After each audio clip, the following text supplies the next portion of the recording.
ಮುಂದೆ ಜೋಗ್ ಜಂಕ್ಷನ್ಯಾಗ ವಾಪಸ್ ಬರೋ ಟೈಮ್ ನಾವು ವಾಪಸ್ ಬಂದೇನು ಗೆಳೆಯರ ಧಾವಸ್ಕರ್ ರವೀಂದ್ರನಾಥ್ ಅನ್ನೋರು ಹೋಟೆಲಿನ ಬಗ್ಗೆ ಒಂದು 2-3 ಜೋಕ್ ಕಳ್ಸ್ಯಾರ. ಅದು ಹಿಂಗದ, ಒಬ್ಬವ ಚಹಾ ಕುಡ್ಲಿಕ್ಕೆ ಆರ್ಡ್ರ್ ಮಾಡಿದಂತ, ಒಂದು ಚಹಾ ತಗೋ ಆತು. ವೇಟ್ರ್ ಚಹಾ ತಂದಿಟ್ಟ, ನೋಡ್ತಾನೆ ಆ ಕಪ್ನ್ಯಾಗ 8 ಅಣೆ ಬಿದ್ದದ್ದು ಕಾಣಿಸ್ತಂತ.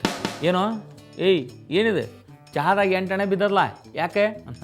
ಅದಕ್ಕೆ ಅವ್ನು ಹೇಳಿದಂತೆ, ಸರ್ ಚಹಾ ರೆಗ್ಯುಲರ್ ಆಗಿರೋದು ಬೇಡ, ಸ್ವಲ್ಪ ಏನಾದರೂ ಚೇಂಜ್ ಇರಲಿ ಅಂತ ಕೇಳ್ತಾರೆ, ಅದಕ್ಕೆ ಒಂದು 8 ಅಣೆ ಚೇಂಜ್ ಹಾಕೇನು ಸರ್ ಅದ್ರಾಗ ಅಂತ.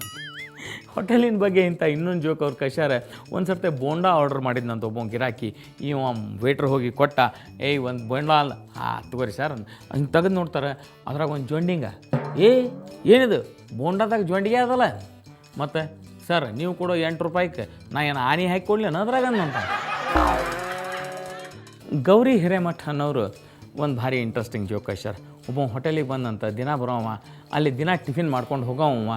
ಇವತ್ತು ಮಾತವ ಹೇಳಿದಂತೆ, ಒಂದು ಮಸಾಲೆ ದೋಸೆ, ಒಂದು ಪ್ಲೇಟ್ ಇಡ್ಲಿ ವಡೆ, ಒಂದು ಸ್ವಲ್ಪ ಉಪ್ಪಿಟ್ಟು, ಶಿರಾ ಮತ್ತು ಮೇಲೆ ಒಂದು ಬೋಂಡಾ ಸೂಪ್ ಎಲ್ಲ ಪಾರ್ಸಲ್ ಕೊಡಪ್ಪ. ಅದಕ್ಕೆ ಅವ ಅಂಗಡಿ ಹೋಗಿ, ಅಲ್ಲ ಸರ್ ನೀವು ದಿನ ಬಂದು ಇಲ್ಲೇ ಟಿಫಿನ್ ಮಾಡ್ತಿದ್ರಿ, ಇವತ್ತು ಯಾಕೆ ಎಲ್ಲ ಕಟ್ಟಿಸ್ಕೊಂಡ್ರಿ, ಮತ್ತು ಏನಾಯ್ತು ಉಪವಾಸ ನಿಮ್ದು ಹೆಂಗೆ ಏನು?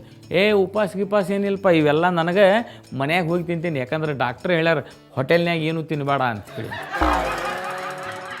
ಗೆಳೆಯರ ಜೋಗ್ ಜಂಕ್ಷನ್ನಾಗ ಒಂದು ಸಣ್ಣ ಬ್ರೇಕ್, ಅದಾದ್ಮೇಲೆ ನಾ ಮತ್ತೆ ವಾಪಸ್ ಬರ್ತೀನಿ, ನೀವು ಎಲ್ಲಿ ಹೋಗಬೇಡ್ರಿ. ಆ ರಿಮೋಟ್ ಮೇಲಿನ ಕೈ ತೆಗೀರಿ, ಚೇಂಜ್ ಮಾಡೋ ಹಂಗಿಲ್ಲ, ನೋಡ್ಕೊತಾನೆ ಇರ್ರಿ ಜೋಗ್ ಜಂಕ್ಷನ್.